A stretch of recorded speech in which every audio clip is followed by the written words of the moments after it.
social media is not real. It is not real.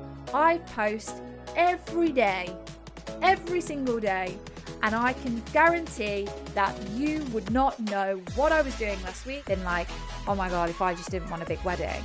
Now, oh my God, I can't wait for the big wedding. I can't wait. You're all invited. You're all invited to the big fat wedding. My ex was out posting on social media of these like amazing trips that he was going. I didn't have that money. I decided to put all my money into my house. 99% of the time, people who appear fine in front of other people are emotionally avoidant. Did disappear off the face of the earth for a while. And then when I came back, I was crying on the internet. So, I mean...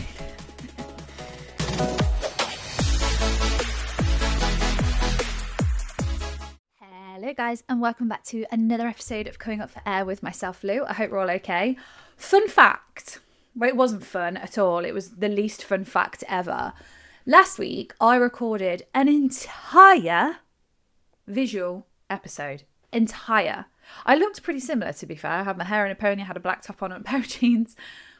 But it, for some reason, corrupted, and my phone just like double deleted it. But not only did it delete it off my phone, it deleted it off my cloud as well. I was left with nothing, like literally nothing. But because I record on two separate things, I record separate audio and separate visual, I was able to keep the audio, which meant I was able to upload a audio episode, but I couldn't do a visual episode. And I didn't say anything because I think sometimes like putting things out like that on my story, like, I don't know, some people are just like, okay, yeah, whatever. Do you know what I mean? So I'm really sorry if you watch my YouTube episodes and that I keep you company.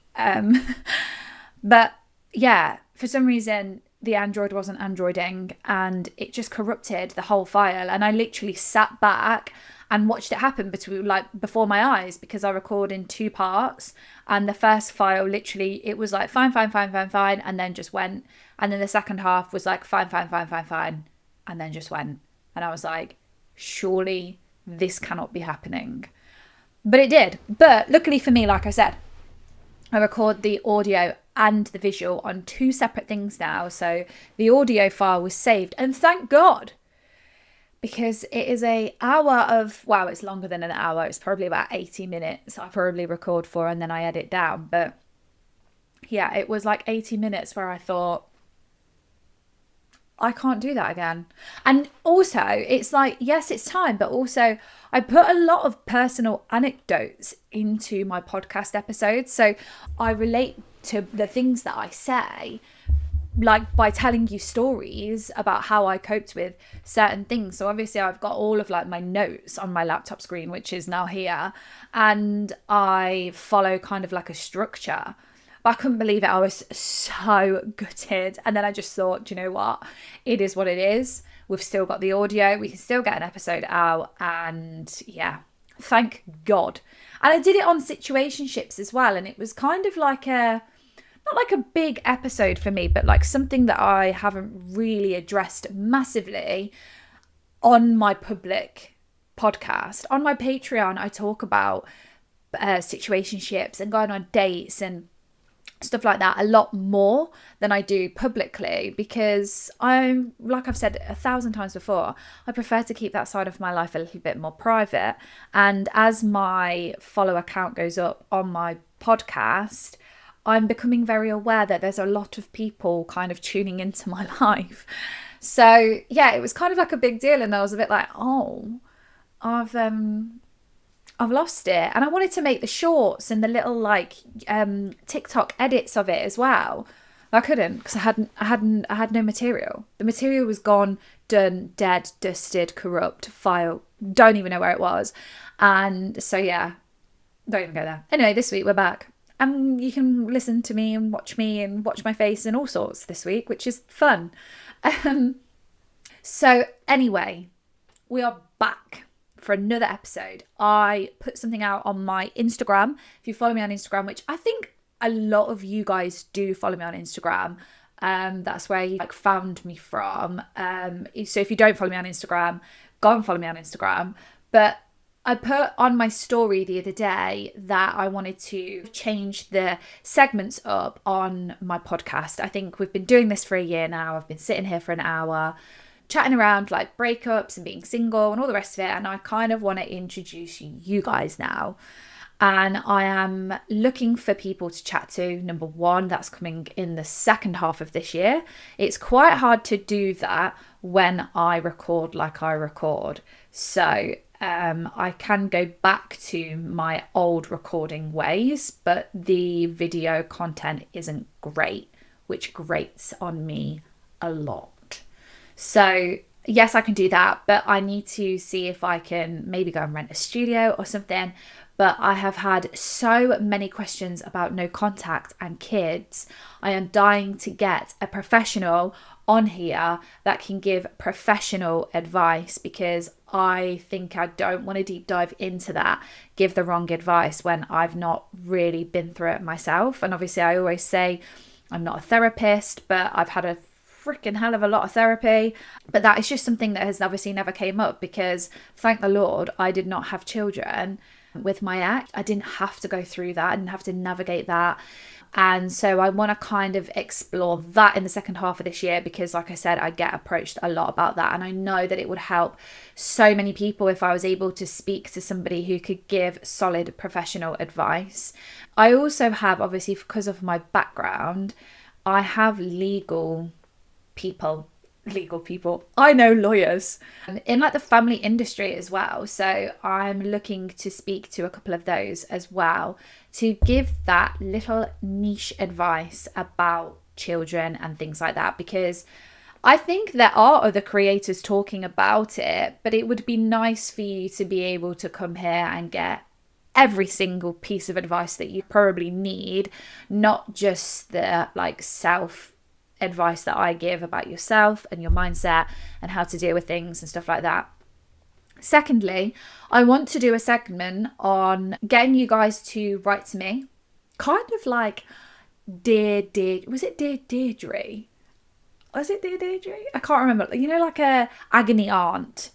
But I want to introduce that segment into the end of this podcast. I want to be able to, one, answer your questions, because yes, I sit on my DMs, but I do it like once every 9 days, 10 days. I have so many DMs to go through from 3 separate platforms. My Patreon do come first, although one of my Patreoners will probably argue that that was a lie, because I didn't see her message the other day, and God bless her, she messaged me on my Instagram like, "Hi Lou, I've messaged you on your Patreon, are you okay?" I try and get back to my Patreoners within 1 to 2 days. Sometimes I'm sat on my laptop and I'll see a message come through, or I'll see it come through on my phone, and I'm like, I'll reply now. But I like to be able to get back to them quicker, because obviously there's a subscription fee and there's going to be a payment involved. So I like that you get a response quicker. If you do want to get a response quicker from me and have more of an in-depth chat and listen to my in-depth episodes, sign up to my Patreon. It's £5 a month. It's less than your coffee that you are probably buying once a day to get through the day. I charge that per month. You get 2 additional episodes and you get quicker responses from me. So I do answer my DMs. It's not that I don't. I kind of made a promise to myself that the whole reason why I was doing this was so people didn't feel alone. So I kind of do want to create a space where people can come and message me and get a response. But I also think that some of those messages that come into my inbox could be written by the same person. I have the same questions sent to me all the time, and that is fine. I do not mind repeating myself. I do not mind sitting and going through and chatting through every situation with everybody that comes into my inbox. However, I think sometimes you can get a lot from listening to the advice or hearing the advice that I give to people, and you might find that you have come across something similar and you don't know how to word it, or you don't want to reach out. I have silent followers. And I know I have silent followers because I get messages that are like, "Hi Lou, I've been listening to your podcast for 2 years." And that's the first message that they've ever sent me. And that is totally okay, because I think I've said before, I wouldn't reach out to influencers. I've reached out to 2 influencers and not had replies. And I know, one of the influencers had like 1.6 million followers. I don't expect people to reply to me when they've got that many followers. But I always wanted to be a creator that replied to their audience, but I do have silent audiences, and I do have silent followers, and I know that. And I think sometimes people don't want to put down on paper what they're going through because it makes it real. So if someone was to write in or like message me about something that they're going through and I'm able to respond to that, you might find that you have got an answer and you don't have to reach out and you don't have to explain what you're going through, because I might have answered it for somebody else. So that is a segment that is going to be introduced soon too. And I just wanted to share that because I'm very excited about it. Also, I'm exploring Spotify subscriptions. So on Patreon, you obviously get to speak to me and I can respond quicker. We have such in-depth conversations over there. Sometimes I see some of my Patreoners comment on my videos on Instagram. I know exactly who you are because you feel like friends. Spotify subscribe, you don't get the messaging feature, I don't think. But one of the podcasts that I follow has started uploading like their Patreon episodes to Spotify. And I think that some people are put off by going to Patreon because it's another platform. So I'm going to have a look at uploading my Patreon episodes onto Spotify, but them being behind basically a paywall. But with that subscription, you wouldn't get the messaging service because Spotify don't offer it. That's why I like Patreon. So there is a lot going on, as per usual. I'm also building a brand new course, guide, and coaching thing that is being assessed, reviewed, and kind of bottomed out next week. It's very exciting. I'm very excited for this. I obviously have my no contact guide that I obviously have available. This is something new. This is something bigger. This is something that I've been working on for the whole year. This is where I see my content going. And there's going to be different price points. There's going to be different options. There's going to be free material. I'm going to have an email list so you can subscribe and get some journal prompts, affirmations sent to your inbox a couple of times a week. It's very big. I am very aware that I've been talking about this for a while. However, when you're doing it by yourself, it is very overwhelming and you have to remember to step back, take a breather. I've been all over the place, and I mean not like mentally, but I have been all over the place in terms of like my plans, location and everything, and actually being able to sit down and say, oh my God, I've produced this. I'm very proud of myself. So that's all coming. So hopefully you have been able to digest all of that information and you're not thinking, shut up. And that you're involved in that and you want to get involved in that. I have been asked if I do separate coaching so much, and I'm going to use the term coaching very loosely. I'm not a qualified coach. I'm also not a therapist. However, I cannot explain to you how many times I get people messaging me saying their friends and family haven't been their support network. And it breaks my heart because my support network was the only reason why I got through some of the most horrifying times of my breakup. And so I'm trying to figure out a word to say, I'm not a coach, but I'm a support network. And that is what I kind of want to move into, because some of my DMs break my heart and I just want to be able to say, oh my God, this is what you need to do, blah, blah, blah, blah. However, I was challenged the other day, and fair play to the person who challenged me, about charging for things like this. I don't want to have to sit here and be like, content creation is a full-time job. Content creation is a full-time job. It takes so much time and a lot of emotional effort, and it's something that I want to dedicate my time to. And so, yes, I am charging for these things, and yes, I'm making, an income from it, but I also have an entire podcast that is free within reason. Obviously, you pay your subscription to Apple Music or like Spotify or Amazon or wherever you listen to this on. But yes, you pay for that subscription, but I put out an hour's worth of free content every single week. And it's hard sometimes when people come to me and say, I can't believe you're charging for this. And it's like, you know, we're going through a really tough time. And I always respond saying, thank God that I'm not sitting here charging you to learn how to manifest your ex back. Because those are the courses that need taking down from the internet, not mine. Anyway, so all of that is in the pipeline. I'm very, very excited for all of those things. And like I said, I hope you can get involved somewhere. There's going to be free tiers. There's going to be tiers that are, you know, in price points that certain people can afford, other price points that other people can afford. Everybody can afford different things. Everybody needs different levels of advice. So anyway, today I'm going to be talking about the comparison trap. I've got down on paper so many ideas that I came up with an idea for a podcast called The Comparison Trap. And the reason why I wanted to do this is because life moves very quickly, and you will find yourself comparing yourself to a lot of people, even when your life is going exactly how you want it to go.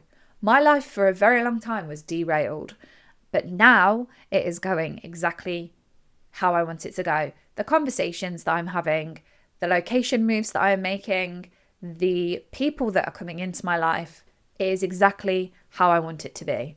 And yet I still get caught in that comparison trap. And so I have done episodes similar like this before, but I wanted to make this solely about coping strategies and coping mechanisms, and also the thought process and there's almost like psychology behind why we get caught in comparison traps.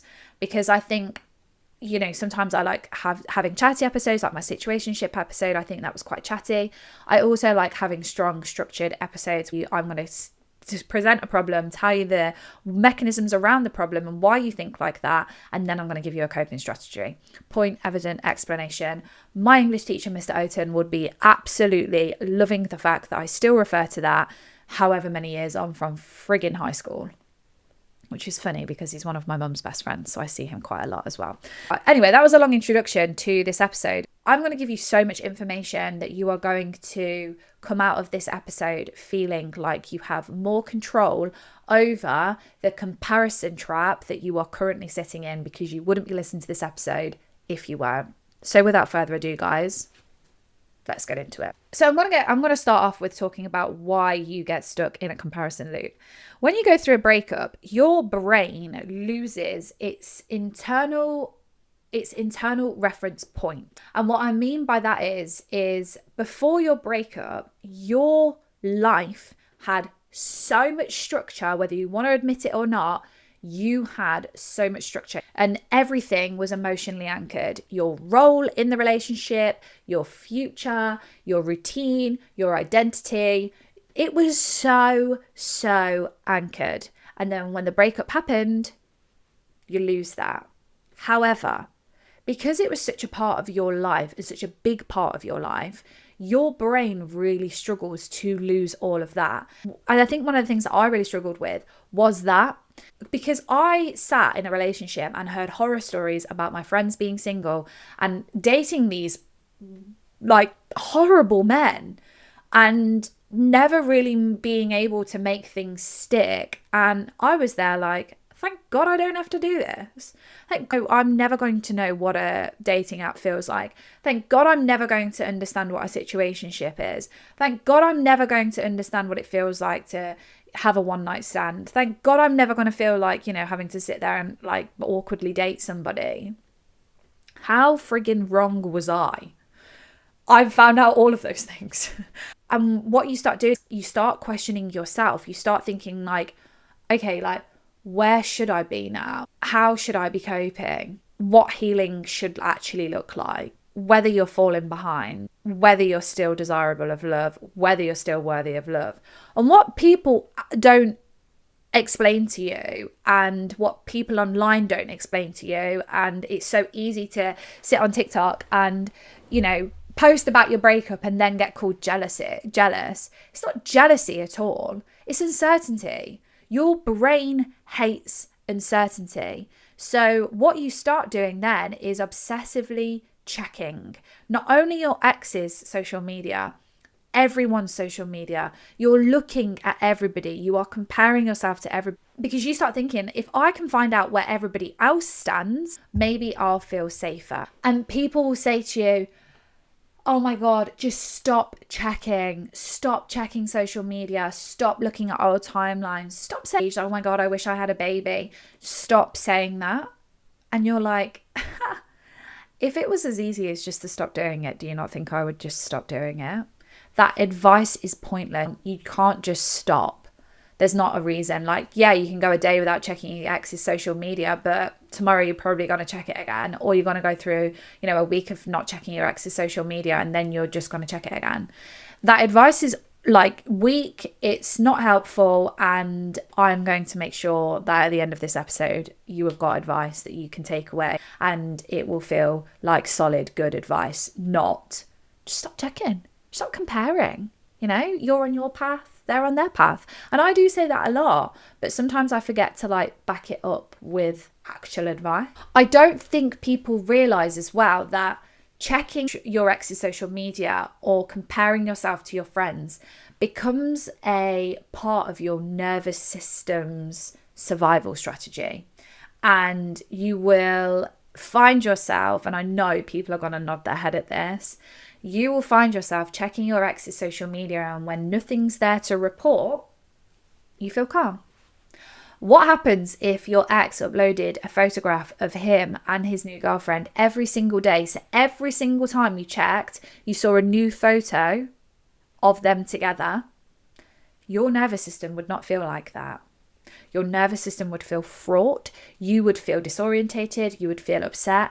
When I thought about it like that, I thought, oh my God, that is so true. You go looking for stuff that's going to make your nervous system feel calm. So you look, and it overlaps with the hot stove theory. You take the risk of seeing something that's going to upset you. However, when you see that, oh, do you know what? His follower count hasn't gone up, his posts haven't gone up, or if he's open, you can't see anything that looks like, that he's having a great time or living his best life. All of those things make your nervous system feel like, okay, fine. It becomes part of your nervous system survival, and that is why it becomes obsessive, because every single day you're thinking, I've just got to make sure that, he's not living his best life. So then you look and you're like, okay, I can carry on with my day. I have been there. I have done it. I know exactly what you're doing. And I hope you're nodding your head at this, because that is basically what it has become. And it's kind of like when I said, I don't know whether I said it on here or on my Patreon, like checking your ex's social media has become your routine. It's become part of your routine. You wake up, you have a drink, you check your ex's social media. It's a hard habit to break. And I've been there, and I have absolutely zero issue sitting here admitting that I used to do that. I think it's cruel and not necessary for people to be like, oh my God, she's checking his social media, she's checking her social media. So what? You would be doing it as well. And I think that is a very clear way to separate the people that are self-aware to the people that aren't self-aware. I remember, just going back to my situationship, that there was a girl before me, and she used to check my social media every single day. Every day. And I hated it, because I've been that girl, and I actually reached out to her and said, please block me. You are doing yourself no good. I don't want to block her because she'd done nothing wrong. I didn't need to block her, but I wanted her to be in control of the situation and know that she was doing it because what she was looking for, she was probably going to find, and it was probably going to hurt her feelings. And I think it got misconstrued by so many people, because people were like, oh, why are you contacting her? And it was like, well, I've been her and I didn't like it. So if she blocked me, it meant that she would no longer come looking for stuff that's going to hurt her feelings. If I blocked her, it looked like I had a problem, and I didn't have an issue at all. I think she did end up blocking me, and I think that it was good for her own sort of coping mechanism when she was coping with the fact that, I was not the new girl, because it was never serious, but that I was on the scene. But I hate that, oh my God, she's checking her social media. Why are you checking her social media? because I'm human, and the human brain is curious. And I used to say to people, I am so bothered. And people don't know how to cope with that, because people don't like honesty. And like I've put in a post recently on my Instagram, your breakup makes people feel uncomfortable. Would you know what makes people feel more uncomfortable? Honesty. When you sit there and when you say, I am so bothered by this, Yara, check his social media. Yara, check her social media. Because I'm bothered about it. I want to know. I want to know what's going on. People are like, okay. It's so random. And I think that's why I've had quite a lot of success with my podcast, because I'm so honest. Because I say, yeah, I was checking social media all the time, and multiple times a day, seeing if his following was going up, you know? It was horrible. And I've learned this through dealing with my abandonment trauma. And I hadn't realised that one of the fears that you are born with as a child is the fear of abandonment. And then that then transpires to the fear of exclusion. When you've gone through a breakup, sometimes your brain will turn that relationships and other people's relationships and how other people deal with the breakup into a hierarchy. And without realising, your brain will start categorising, like, who got chosen, who got left, who's moved on, who replaced who looks happier, who seems wanted, who won the breakup. And this happens because your breakup has activated your human response to being rejected. Like years and years and years and years ago, being rejected from anything is kind of like with animals, like being rejected, you're out on your own. Your fear of survival is going to kick in because you're out on your own. You're by yourself. You've been excluded. Nobody wants that. And going through a breakup will activate this response massively, because it's the fear of being rejected. It's your fear of being abandoned. And so when a relationship ends, your brain just doesn't think, okay, this relationship's ended. Shit. It thinks, oh my God, I have lost complete significance emotionally.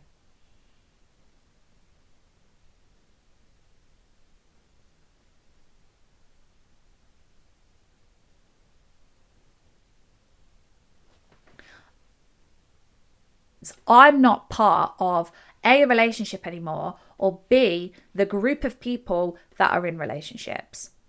I'm on my own. I'm in the single group now, and that means that I'm single.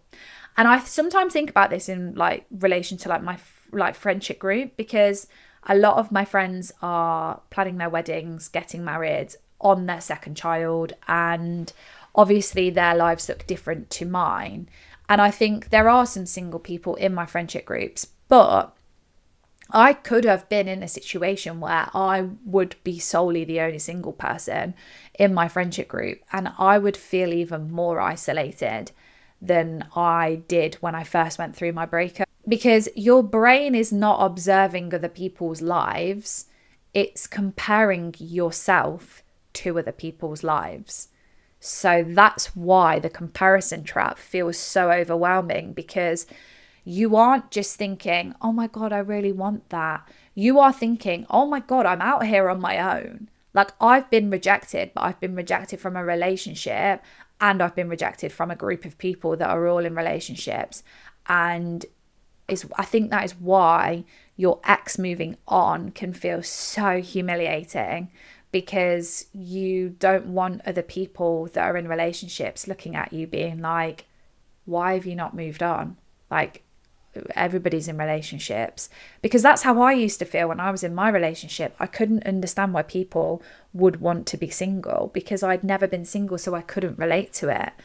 And you do feel like you are being humiliated when your ex moves on, especially when it's really quick like mine, because it makes people think like, what on earth did she do in that relationship when I did nothing?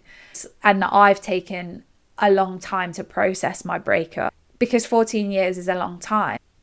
But some people find it a lot easier to move forward, and your ex might be like mine, where he found it really easy just to kind of like separate that 14 years to the next however many years he's going to stay in his relationship thing. But like, it can feel humiliating, and seeing couples feels threatening, and some engagements feel like attacks.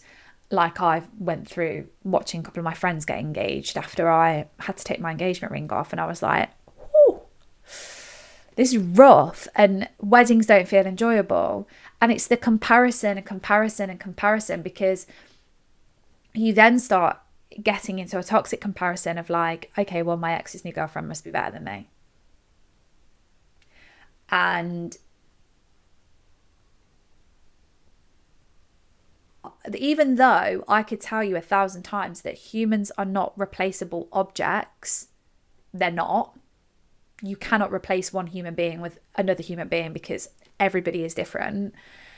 Your nervous system isn't interpreting it like that. Your nervous system is interpreting your visibility as value. And social media adds to this so badly, because you can post anything on social media. You can literally post anything you want on social media. Trust me, I can go back through a couple of my few posts when I was in a relationship, and I can tell you exactly what happened the night before, or I can tell you the conversations that I was having with him whilst posting about how happy we were about booking our wedding.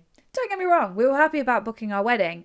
However, social media is not real. It is not real. I post every day, every single day, and I can guarantee that you would not know what I was doing last week, what I ate for my dinner if I don't post it, who I was spending time with, who my friends were, where I was at the weekend, what time I got home last night. You know nothing from social media. It is a lie. No one is posting their bad bits other than me crying on the internet. And I'm okay with that. I posted my bad bits because my bad bits were helping people get through their bad times as well. But no one is posting that. You cannot look at someone's social media and go, oh my God, she's so much better than me. They're having so much more better of time than me. Oh my God, they've moved on and they're doing this and they're doing that. They must be so happy. You have no idea, because let me tell you, I had a ring on my finger and we were so happy. We were so happy.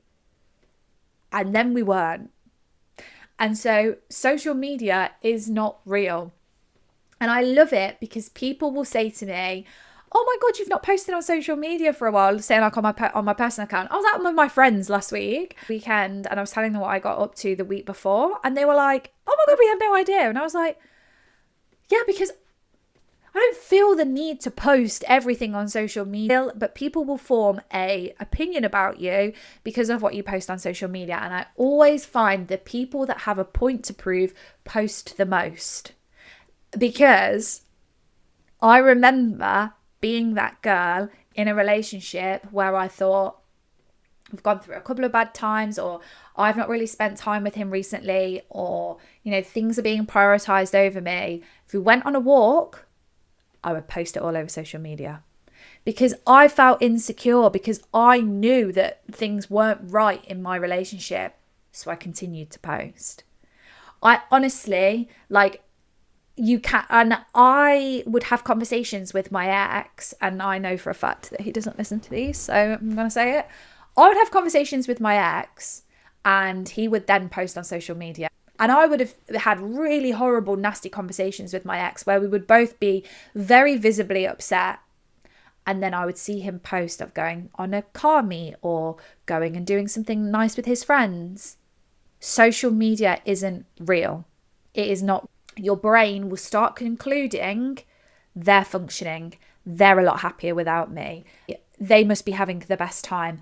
I'm struggling really bad. Something must be wrong with me because I'm struggling really bad.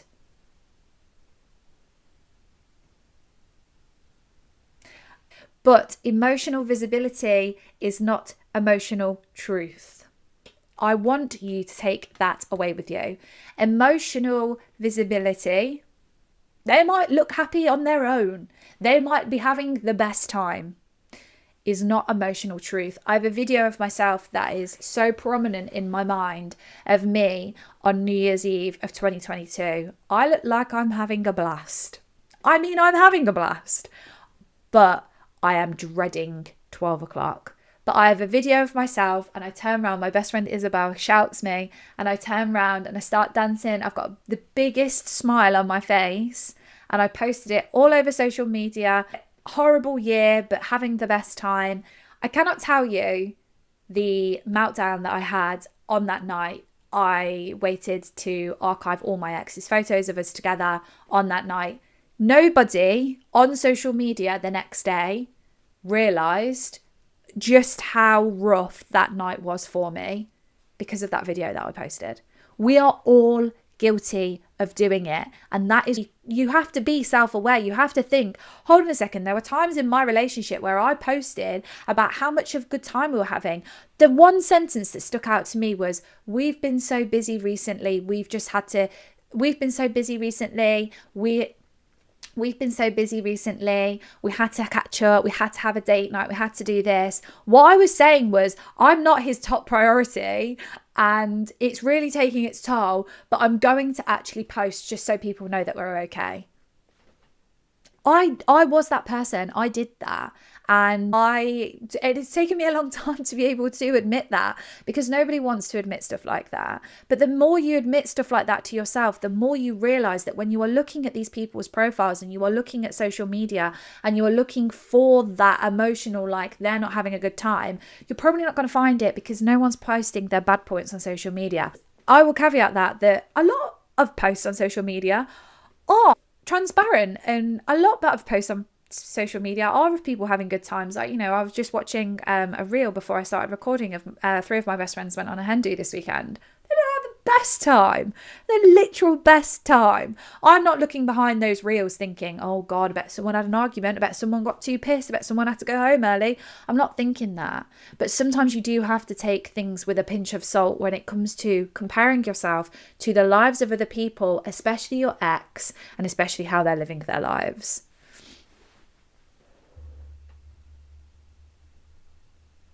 I think as well, like one of the things that I really struggled with my ex was that everybody kept telling me he was fine. It was doing my head in. Oh, he seems fine. And then I'd come home and be like, I can't breathe. I can't breathe. I haven't eaten. I'm pretty sure if I lose any more weight, my mum and dad are going to start force feeding me, and I'm being told my ex is fine. It was rough. I'm also going to send you away with this piece of advice. People who seem fine after a really emotional, heavy, traumatic event are usually emotionally avoidant. Do what you wish with that piece of information, but 99% of the time, people who appear fine in front of other people are emotionally avoidant. I thought I was one of those people for a while during my breakup. Then I realised it was doing more harm than good. I didn't want to appear fine. It was killing me. My breakup was killing me. And I wish someone had said that to me sooner. So I just wanted to have you armed with that as well to take away. So how do you deal with the comparison loop? I'm going to start with comparing yourself to your ex and then moving on to a new relationship. You will start thinking, if I was just this, if I was just that. And you know me, I don't mind sharing these things. I remember thinking, God, if I just wasn't that asked about marriage, because obviously I didn't know this when my ex proposed. I obviously didn't know this because my ex proposed. I wasn't that bothered about getting married or having a wedding or doing any of that. I wasn't aware, because when someone proposes to you, you do think it's going to end in a wedding and a marriage. But I remember thinking after he left, like, oh, if I just wasn't that bothered about getting married, if I just wasn't that asked about being someone's wife, why would he have stayed? If I was into, like, traveling a little bit more and living like a digital nomad kind of lifestyle, even though his job didn't warrant that, would he have been more interested? If I put a full face helmet on and got into mountain biking, Would he like me more? They're the few things that I used to say to myself, and you've probably got things that you would say to yourself about it. And you have to stop yourself in your tracks, because then you have to ask yourself, would I even like that version if I turned into that version of myself? Would you even like that version of yourself? If you were to change all the things that you think the reason why your ex left you, if you were to change all those things about yourself and become a little bit more like whatever, would you even like that version of yourself? And let me tell you, the answer is no. Because let me tell you this now, I cannot wait to have a big fat wedding. I cannot wait to have a big fat wedding. I can't wait to have about 3 million dresses. I saved something the other day actually on my Instagram, which is quite a big thing for me because I got rid of all of my wedding content. But as my friends are getting married, like, you know, the wedding content is like creeping back in. But I saved something the other day because this girl's second wedding dress was unbelievable. And do you know what I thought? I thought, I cannot wait to marry a man that is going to see me in that dress and think, holy shit, that is my wife. That is my wife. Not, can't believe I had to spend all this money on a wedding. We could have been doing so many other things. Ew, no. I cannot wait to have a big fat friggin' wedding. I can't wait to go to my friends' big fat weddings. I love weddings. I like my hobbies. I don't want to date a runner. I don't want to go out with somebody who runs. Don't get me wrong. Actually, I'll eat my words a little bit. Running a 5 to 10K would be nice. I don't want someone that's really running marathons. My alone time and my sort of time that I spend by myself are when I get out on my runs.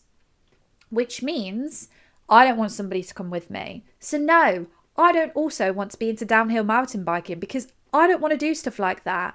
I think you have hobbies as couples and you have hobbies that you want to do by yourself. I would love to be able to do other hobbies, skiing, riding horses, those sorts of hobbies, great. Yeah, we'll do them together. But I do think you should have your own hobbies. So no, I would not have liked the person that I would have had to have turned into if I believed the stuff that I was saying to myself was the stuff that I needed to change about myself. It's not true. You don't need to change anything about yourself. The reason why they left is because of them, not because of you. I say it all the time. Like, you do not heal by becoming harder to leave. You heal when it is becoming harder for you to abandon yourself. And like I said, you know, I could have sat there and been like, oh my God, if I just didn't want a big wedding. Now, oh my God, I can't wait for the big wedding. I can't wait. You're all invited. You're all invited to the big fat wedding. That sentence alone, you hear when it is becoming harder to abandon yourself. That is a statement you need to take away and you need to remember.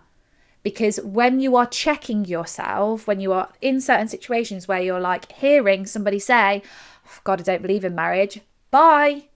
See you later. You are not abandoning that part of yourself again. That is important to you. I mean, it might not be, it could be something else, but I'm just using like marriage and getting married and having a wedding as an example because it is so important to me. And it's so it should be. I shouldn't have to abandon that part of myself just to make somebody stay. The second thing I need you to do, and the another coping mechanism I'm going to send you away with, is when you are checking your ex's social media, you have to get real with yourself. And I can tell you to put your phone in the freezer. I can tell you to put your phone on the side. I can tell you to give your phone to your parents. My God, I once had to go to my parents' house and I said, take this off of me. Take this off of me because I cannot cope. And I left my phone at my parents' house for 24 hours because it was just lethal. When you go and check your ex's social media, you need to do these things. You need to pause. Number one, you need to open up your notes app or get a piece of paper, a journal or something and a pen. And then you need to write down the exact emotional reassurance that you are hoping to get whilst checking your ex's social media. It's the most humbling task ever because you will find yourself writing things down like, I want an example that they miss you. Maybe it's an indirect quote of, sometimes you make the wrong decisions, but you know you can always go back. Have they posted a direct quote? Don't get me wrong, I used to love one of those quotes. Do you want to see that, they're not out with their mates recently? And that would mean that they were struggling because they had to stay in. No, it probably meant that they were busy. You want proof that they haven't emotionally replaced you. If you're anything like my story, you're going to find the complete opposite, and you're going to find that your ex has actually learnt something from what you used to say to him and decided that he was going to be a boyfriend that posted his girlfriend. Because I never got one post and his new girlfriend gets a lot. So you're either going to find something that you don't want to see and it's going to make you feel 10 times worse, or you're not going to find anything and your mind's going to tell you that he's got a new girlfriend anyway because someone's told you that they had. So actually, what you're looking for. And you know what? When you've got that big long list of things and you read it back, you feel stupid. You do. And you check yourself and you think, what on earth am I looking for here? Why do I need that? Because there is not going to be one good outcome from you checking their social media. I'm not saying you shouldn't do it because, like I said, hands up, I'll admit I've done it and I did it a lot. But when you start actually becoming self-aware and thinking about what you're doing and taking control of your actions, you start doing things like this and you think, why am I doing this? Why am I doing it? If you haven't listened to my episode on the hot stove theory, go and listen to it. Because trust me, you will come back to it so many times and you think, why on earth am I hurting myself?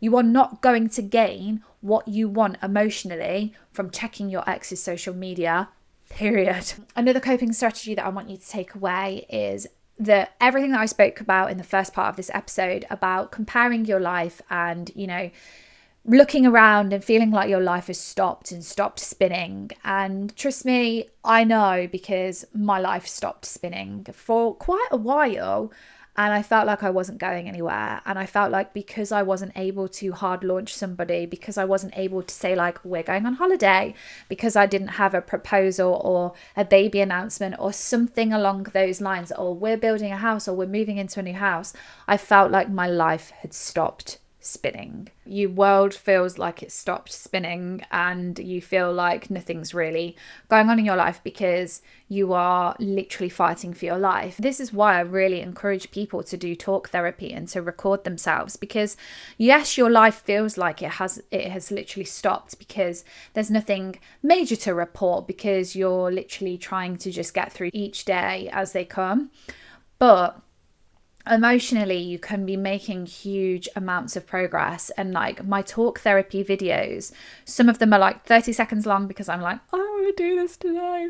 Some of them are like 8 minutes long and I'm going through stuff and I'm processing stuff, and I'm processing stuff so much better than I used to process stuff. And I used to take pictures of myself as well and like not post, just take photos of myself, and I would look at myself and I would be putting weight back on, or I would be getting the sparkle back behind my eyes because my eyes went grey.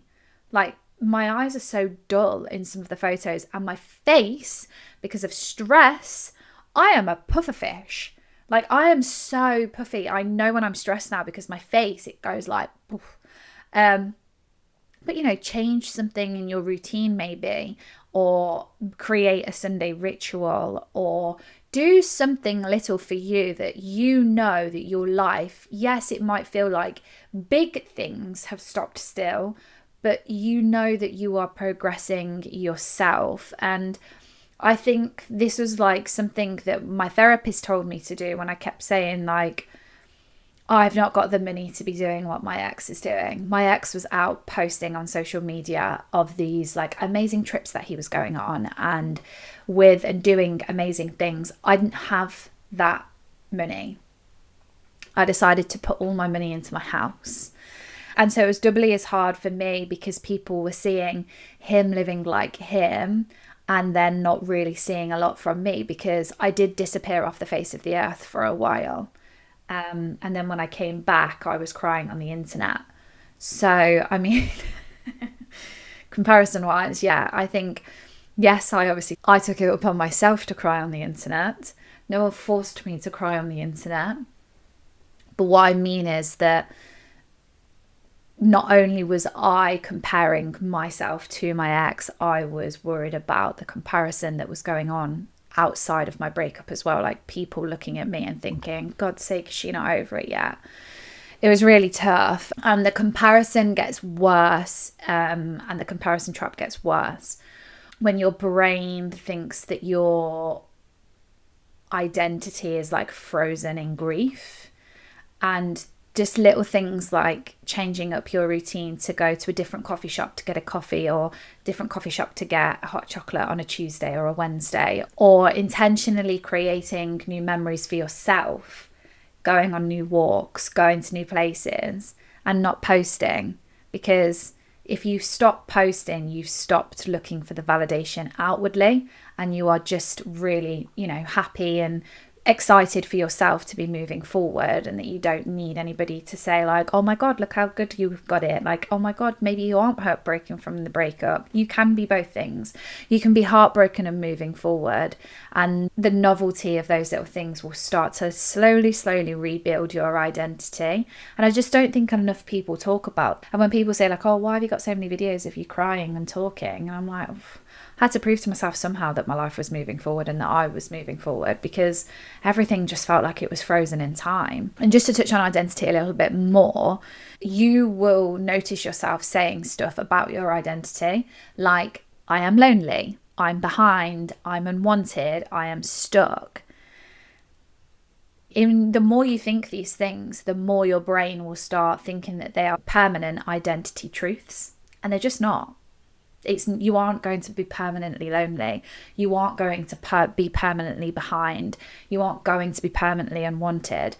And I used to say I was behind all the time. And then I would be like, oh my God, I have a whole house. Like, who was I comparing myself to? Because I was never behind anybody. I was just going through the motions of my life. And I think it's really easy to get stuck. Like I said, your brain will think that these are permanent identity truths, and they're not.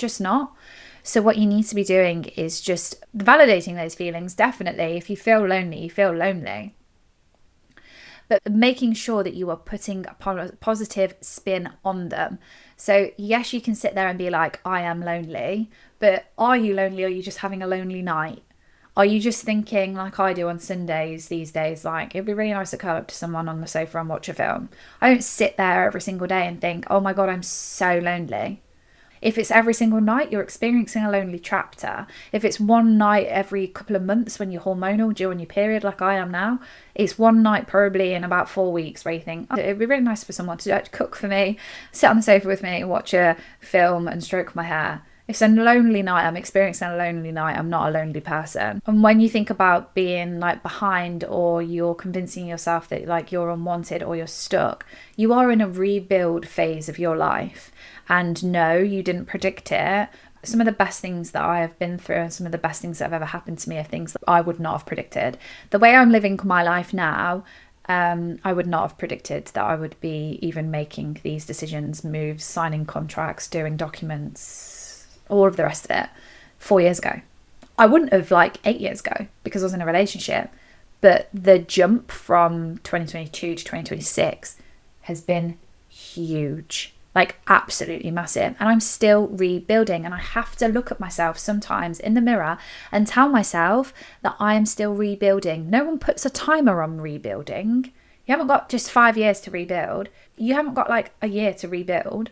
You can have as much time as you want to rebuild the life that you are deserving of and the life that you want. And I think it's really important as well to actually voice that you are grieving an identity loss. So when you're saying stuff like I'm stuck or I'm behind, you are grieving an identity loss, because when you're in a relationship, I know that I didn't feel like I was behind. I had the house, I had the engagement ring. Realistically, society only said that I was missing children, When now I don't feel like I'm behind at all. I feel like I'm in the perfect stage of my life, and all of those things are the easiest things to find. And I will remind you of that every single time that I mention it. The easiest part of a breakup is finding the person that you are going to spend the rest of your life with. That is the easiest part. The hardest part is everything else that you have to do in between. The rebuilding of your trust, going to therapy, selling a house, buying a house, living on your own, being financially independent, finding a new job. These are all really hard things. The easiest part is falling in love. And that's why avoidance do it first. And I will die on that hill. People that want to avoid doing all the hard things of having to actually look at themselves in the mirror and think, oh my God, I have done this, or oh my God, how have I become this person? People that have to speak to people about how they feel and don't want to. People that know they should be doing something differently to what they're doing to heal are the people that run to relationships, because who doesn't love being in love? And being loved and being told you did the right thing is going to make someone feel so much better than sitting in a therapy room and having to say, I don't know why I am the way I am. No one wants to do that. Trust me, I've sat on that therapy bench and gone, I don't want to be here. It's really hard. And all these things are really hard to do, but they are the best things to be doing because you are reassuring yourself. You are not looking for reassurance. And it's frigging hard. And the last point I just wanted to raise was the comparison trap. Sometimes when you go looking for information, it is a control thing. And I did this a lot. And I talk about this on my Patreon about exposure and exposing myself to things. I wanted to be ahead of the game. I didn't want to go into Asda like I did and be buying flowers and being told my ex was in a relationship, because I didn't know. And that's where I found out. And I didn't want that to happen again. I wanted to be in complete control. I wanted to know before anybody else knew that I knew, basically. I didn't ever want to sit in a pub and have anybody tell me anything, like information-wise, about my ex, because I knew that I would get upset. I thought I was checking social media and was in like this state of comparison, and I wasn't. I was also trying to gain control of the situation. I was trying to be ahead of the game. I was trying to be able to say to people, I know, or I don't need to know because I already know. And my brain was trying to look for certainty when my whole life felt so uncertain. But if I could be certain on what they were doing, it made me feel like I was more in control. And further on that, I tried to psychoanalyze my ex. And I did this because, again, I wanted to gain control. So I wanted to be able to say, he did this because of X, Y, and Z. Like, he acted like that because he's this, this, this, and this. And realistically, you don't know. You don't know why somebody acted a certain way. You can have, like, a judgment of it, and of course, like, your ex's behavior can like send you into directions of like, he's an avoidant, or he's this, or he went through that, if you know certain situations that he went through, and that's probably made him like act the way that he did or act like that. And healing starts when you stop trying to control that side of your breakup, what they're doing, how they're coming across, why they acted a certain way, why they're now doing that. You will start healing when you start coming back to yourself. So the final exercise that I want you to try and do is to create yourself a return to self list. When you find yourself on their social media, when you find yourself trying to regain control, when you find yourself diagnosing your ex with certain conditions and why he does what he does, or why she did, make sure that you are armed with this list of things. Now, these are not distractions.